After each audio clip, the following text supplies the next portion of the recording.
श्री हरिवंश भगवान गीता में कहते हैं, जो अनन्य भाव से भगवान की उपासना में लग जाते हैं उनको भगवान अप्राप्त, जो उनको प्राप्त नहीं हुआ है, उसकी प्राप्ति करा देते हैं।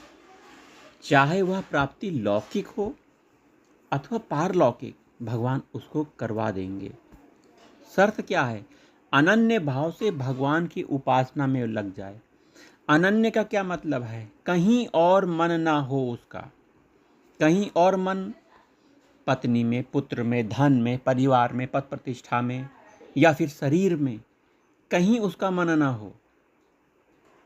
वह केवल भगवान श्री कृष्ण के चरणों में मन लगा हुआ हो। अन्य देवी देवताओं की भी वो साधना कर सकता है, लेकिन पता लगा वो अन्य देवता की साधना कर रहा है और इधर श्री कृष्ण से भी अनन्य होना चाह रहा है। ऐसा अनन्य नहीं, जो केवल भगवान श्री कृष्ण का हो, न अपनी पत्नी का हो, न अपने धन का हो, न अपने परिवार का हो, न अपने शरीर का हो, न अपने पद प्रतिष्ठा का हो, न अन्य देवी देवताओं का हो, न अन्य किसी का हो। वो केवल भगवान श्री कृष्ण का हो और भगवान से प्रेम करता हो, उनकी शरण में हो। ये अनन्यता चाहिए, तब जाके भगवान उसको अप्राप्त की प्राप्ति कराते हैं और जो है उसकी रक्षा करते हैं।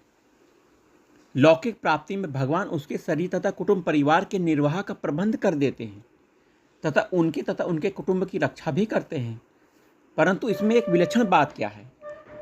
जिनकी प्राप्ति करा देने से उसका हित होता हो, वे संसार में न फंसते हों, उन चीज़ों की प्राप्ति तो भगवान करा देते हैं। पर जिनकी प्राप्ति करा देने से उसका हित न हो, वो संसार में अगर फंस रहा है, तो उन चीज़ों से भगवान कभी नहीं मिलाते, कभी नहीं देते। जैसे नारद जी के मन में विवाह करने की आई, तो भगवान ने उनका विवाह नहीं होने दिया, क्योंकि इसमें उनका हित नहीं था। अगर लौकिक प्राप्ति कराने से उनके पतन होता है, तो उनकी लौकिक चाहना ना होने पर भी भगवान लौकिक प्राप्ति करा देते हैं।